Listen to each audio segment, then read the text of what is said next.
I couldn't help thinking as I was coming in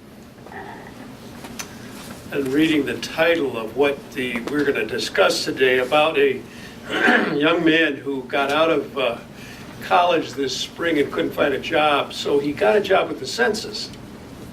And he was sent out into the rural areas of this country and knocked on the door of a little house. And the door opened about 3 inches and the voice inside said, "What do you want?" And he said, "Well, I'm here to take the census."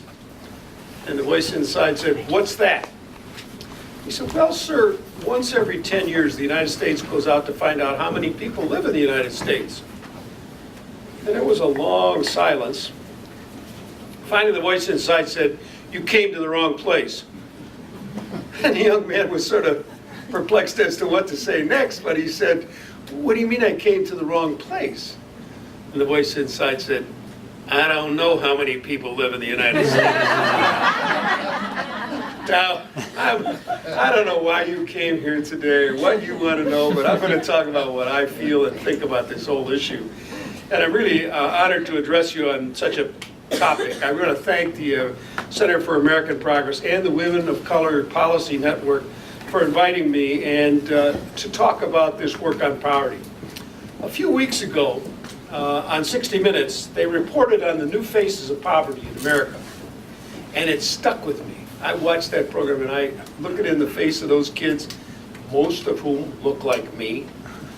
I'm looking at them and I'm thinking to myself, what are we doing for these kids? The segment really focused on a family of 4 in Florida who live in the shadow of Disneyland.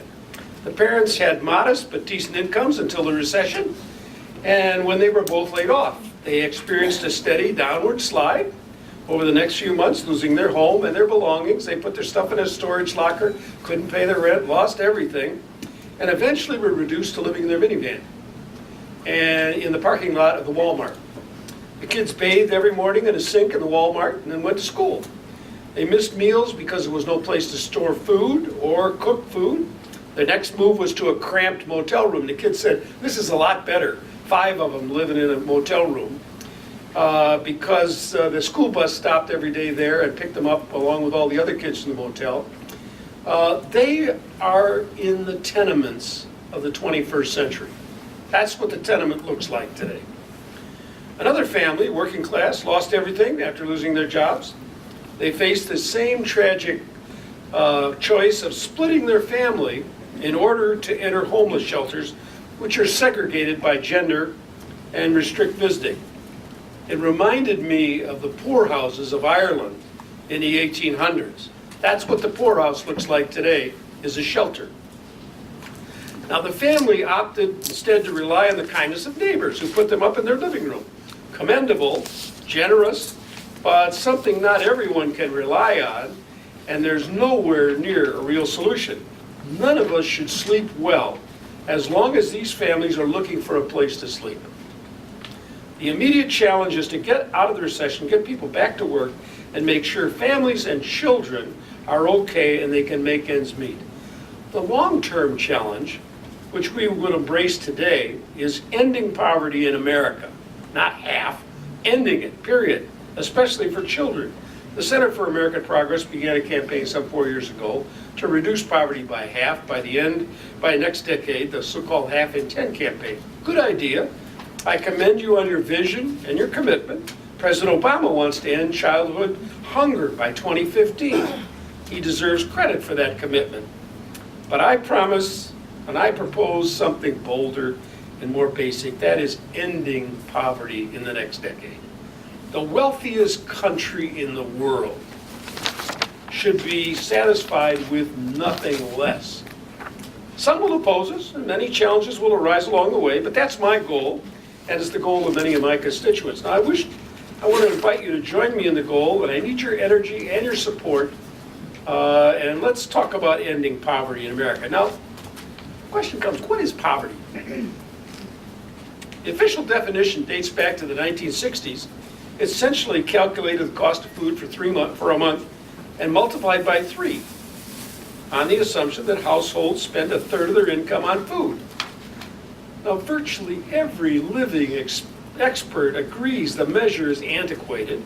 It ignores the fact that households now spend much less of their income on food than they do and they used to, because food is cheaper and families spend more on other essentials, such as the expenses of having 2 adults working. It ignores huge regional differences. It does cost more to live in Manhattan than it does in Montana. And it ignores the benefits of some of the most important anti-poverty programs, such as food stamps, earned income tax credit, and creating the impression that they have no impact. They can have a profound impact. But the official measure is blind to this. It never takes into account at all. To get an accurate understanding of poverty and the impact of anti-poverty programs, I introduced the Measuring America Poverty Act in 2009 to create a modern poverty measure and to collect data for it. The bill also included the development of a, quote, decent family living standard measure and a medical care risk standard. The legislation was based on the recommendations of the National Academy of Sciences and leading experts developed over years of study. This is not something that's new or radical. The modern poverty measure would incorporate the cost not only of food, but also of shelter and clothing. It would take into account regional differences. It would account for the effect of taxes, tax credits, EITC, food stamps, housing vouchers, work expenditures, and other out-of-pocket medical expenses. It would give us a much better understanding of poverty, including the 2 families in Florida I mentioned. The mayor of New York and the mayor of Los Angeles are working on this in their own places, trying to figure out programs for New York and for California, for Los Angeles, because they recognize that the programs aren't directed at what they want. Now, President Obama's Office of Management and Budget convened an interagency work group to develop a similar measure, the Supplemental Poverty Measure. The Census Bureau and the Bureau of Labor Statistics will report its findings this fall. I will introduce legislation in this Congress to continue this development and to establish a modern measure. Preliminary analysis of this new measure suggests it will show more Americans in poverty compared to the official measure, especially among the elderly, given their medical expenses. It will show that children continue to be at the greatest risk of living in poverty, with close to 1 out of every 4 children in this country living in poverty. Since more and more families have adequate income one month and inadequate income the next month, creating all kinds of instability and anxiety. We need to measure social mobility, the chance of moving up from the class you were born in, like I was, to something higher than that. And it's really a question that we need to look at as a country. We need to measure inequality of whether our society is pulling apart, as I think it is. The middle class is shrinking every single day. And we need broader measures of well-being, development, and happiness, as several countries and the UN now have. Again, not a radical idea. It's in use in other places. Now, there are many faces to poverty in Florida, in my district, across this country, and issues and policies needing attention if we are to end poverty.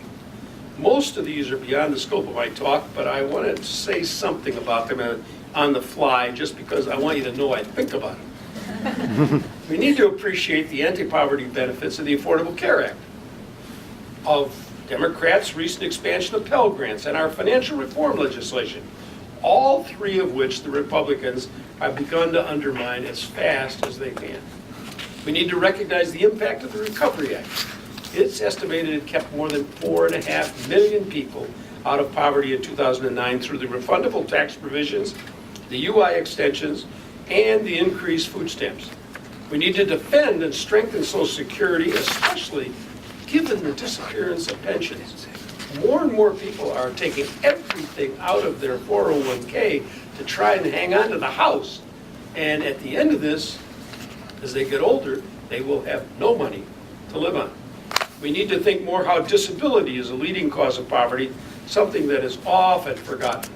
We need also to further reform child support through passing payments directly to families. We need further reform of child welfare system, building on the 2008 legislation I helped pass and the waiver legislation I've just introduced. We need to have a 4E waiver so states can do some of the things in terms of kinship care and other things that we passed in the Fostering Connections Act. We need to be honest about the racial dimensions of poverty and the unique challenges of Native Americans.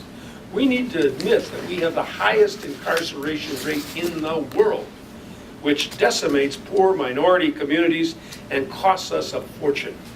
We need to reach the chronically homeless, poor mentally ill, instead of just crossing the street to avoid them. We need to ask if it's fair that legal immigrants who pay taxes can't get public assistance when they need it.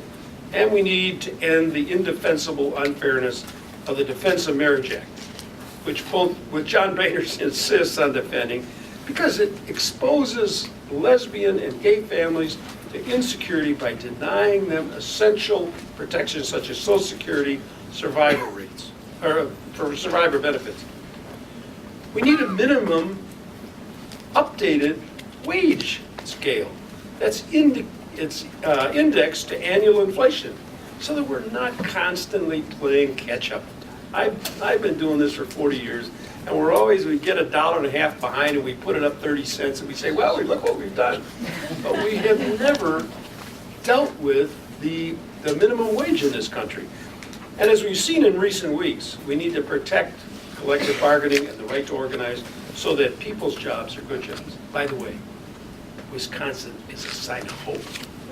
Americans are coming alive. They showed it in Wisconsin, and it's going to spread all over this country. All of these issues deserve our attention, and I want to turn to a few of the policies urgently needed now to get us through the recession and on a path to ending poverty in America. I propose a three-pronged strategy. First, supporting work to employ the millions of people who want to work and to address unmet needs in the community. Secondly, to provide work supports for those who are unable to make ends meet. And third, we should invest in children and young people to improve their entire lives, which will pay dividends for us in the long term. We can enable work by supporting private sector employment, public sector employment, and transitional jobs, and by providing earning supplements. We can start by renewing the TANF Emergency Fund, which was successful beyond expectations as states created over 250,000 jobs in the states in which they were used. 250,000. And we came to this new session and they just let it go away. Reauthorizing the entire TANF program is overdue. What's more overdue is finally making TANF an anti-poverty program based on pilots that were successful in Wisconsin's New Hope and Minnesota's Family Investment Program. We've got all the research. We know what works. It's simply a matter of funding it. And we need to enhance the EITC benefits so low-wage earners become enough to live on, including for single, non-custodial fathers to allow them to meet their child support obligations. Add to this the work supports for unemployment, food, housing, and children. We need further reforms for unemployment insurance beyond the 2009 UI Modernization Act to better cover low-income workers and part-time workers, to support training and to fund it progressively. We should maintain the Recovery Act expansion for food stamps. This business about ending food stamps is about as dumb an idea as I've seen come out of one legislative body, and it isn't going to happen. But the fact that they're even talking about such a dumb idea is, in my view, amazing. We should build on the Recovery Act, expansion of the Child Care Development Fund. We should finally make the child tax credit refundable so families who need it get it most, such as the two homeless families. They wouldn't get the child tax credit because they got no income. We should ensure access and adequate funding for our excellent child nutrition programs, such as WIC and the school breakfast and lunch programs.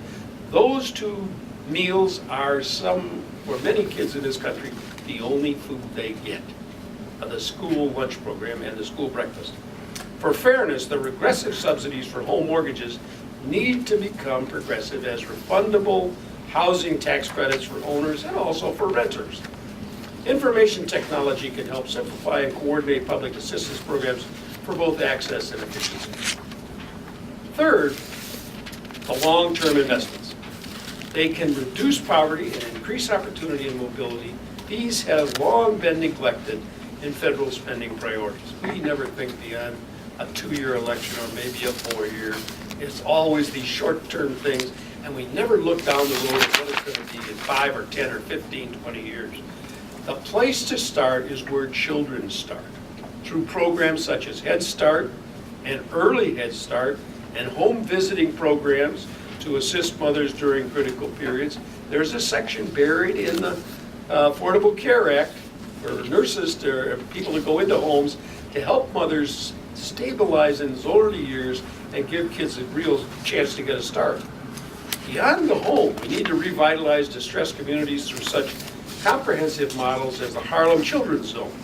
We need connections for young adults who are disconnected both from school and from work, and we need to offer them training through apprenticeships and other programs. Educated young adults can develop skills and serve distressed communities, such as programs like AmeriCorps, which the Republicans just voted to defund. Again, I don't know what in the world they're thinking about, but it is so dumb to be talking about ending AmeriCorps at a time like this when the economy is where it is. It simply makes no sense at all. Finally, it's time to promote saving among the low income, including by relaxing the means test for public assistance and legislation on developing will-do and creating child savings accounts and individual development accounts. These policies would help meet immediate needs and make longer-term investments. They help states and counties sustain necessary programs and allow them to innovate. They build on proven programs and on promising demonstrations and on extensive research. We've spent millions of dollars in research, and we simply know what needs to be done, but it's a question of implementing. They have garnered support from many Democrats and some reasonable Republicans and from a wide range of stakeholders in this society. But these policies may not get us there. A significant number of children would likely still be poor. And more middle-class children will become poor in this recession once their parents exhaust unemployment benefits and risk losing everything, the house, the pension, everything, as did the homeless families in Florida. We need to guarantee a floor. We need to guarantee a floor beneath which children would not fall, shielding them from the market forces they did not create, sparing them hardship they did nothing to deserve. This minimal income security for families with children whose parents are not receiving UI or adequate TANF benefits could take many forms. It could be some form of refundable tax credits on housing credits. It could be through extended UI during the recession. It could be allowing parents to access Social Security benefits early during a period of unemployment or caregiving. It could be through supported employment on a larger scale that was possible under the TANF emergency program. Or there could be a basic allowance for every household with children in poverty, in addition to these tax credits and other benefits. It may sound like a radical idea, but it's not. If you recall, a more comprehensive guaranteed income was proposed by Martin Luther King and Senator Daniel Moynihan, and also President Nixon, and John Kenneth Galbraith, and Milton Friedman, and more recently by several Nobel laureates. This is not a crazy idea. It's not a far-out idea. It's an idea that makes sense if you are going to have social justice in this country. And polls show strong support for reducing poverty, for the federal government to have an active role and a willingness to pay for it. People are willing to pay for this, in contrast to an unwillingness to pay for tax cuts for the very wealthy. In short, the American people are with us. Not the people up there, maybe, but the American people out in the street. The congressional Republicans are not with us. They oppose every single thing I've proposed. They just forced through 2 continuing resolution budgets, slashing the most established anti-poverty programs, and promising that's a mere preview of the real cuts to come. Watch the news this week, because we're coming up on our third continuing resolution battle. Ending poverty is the right thing to do morally.